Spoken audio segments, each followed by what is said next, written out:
అసోసియేషన్లో డాన్సర్లకు చెందాల్సిన డబ్బులను ప్రధాన కార్యదర్శి కోశాధికారి అక్రమంగా దోచుకుంటున్నారని తెలుగు సినీ టీవీ డాన్సర్స్ అసోసియేషన్ అధ్యక్షురాలు సుమలతాదేవి ఆరోపించారు.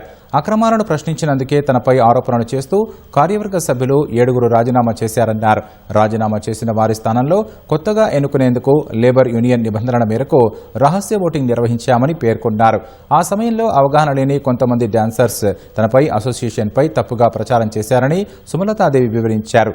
ఈ సందర్భంగా తనకు శేఖర్ మాస్టర్కు మధ్య ఎలాంటి గొడవలు లేవని జానీ మాస్టర్ వివరణ ఇచ్చారు. అలాగే అసోసియేషన్లోని సభ్యుల సంక్షేమం కోసం హెల్త్ ఇన్సూరెన్స్ కోసం తన వంతుగా 18 లక్షల రూపాయల చెక్ ఇచ్చినట్లు జానీ మాస్టర్ తెలిపారు.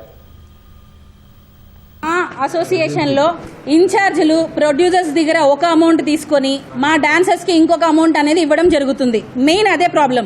మేము లేవనెత్తిందే అదే ప్రాబ్లం. మా డాన్సర్స్ కష్టం వారికి పూర్తిగా చెందాలి. ఈ మధ్యలో ఇన్ఛార్జీలు ప్రొడ్యూసర్స్ దగ్గర నుంచి 1500 తీసుకుంటారు, కానీ డాన్సర్స్కి ఇచ్చేది మాత్రం 500. ఇవి మేము క్వశ్చన్ చేస్తున్నాం కాబట్టే మేము ఈరోజు బ్యాడ్ అవుతున్నాం. మేము చేసేది కరెక్టే, న్యాయంగా చేస్తున్నాము. అది నచ్చక కొంతమంది రాజీనామాలు చేశారు. సో వారితో మేము ఎప్పటికీ ఏకీభవించము. డాన్సర్స్ కష్టం వారికి పూర్తిగా రావాల్సిందే. కె శ్రీనివాసరావు గారు ఇప్పుడున్న జనరల్ సెక్రటరీ ఎవరైతే రాజీనామా చేశారో ఇవి తెలియబట్టే ఆయన రాజీనామా చేశాడు. అది తెలియక ముందు చేయలేదు ఆయన. ఓవరాల్ గా శేఖర్ మాస్టర్ గారు నేను కొట్టుకున్నారు యుద్ధం అనేది రాంగ్.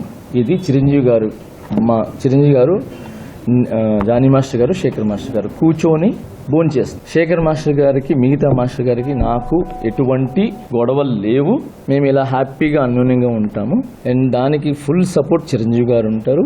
ఆల్ హీరోస్ మాకు సపోర్ట్ ఉంటారు. ఇప్పుడు చేస్తున్నారు, తర్వాత కూడా చేస్తారు.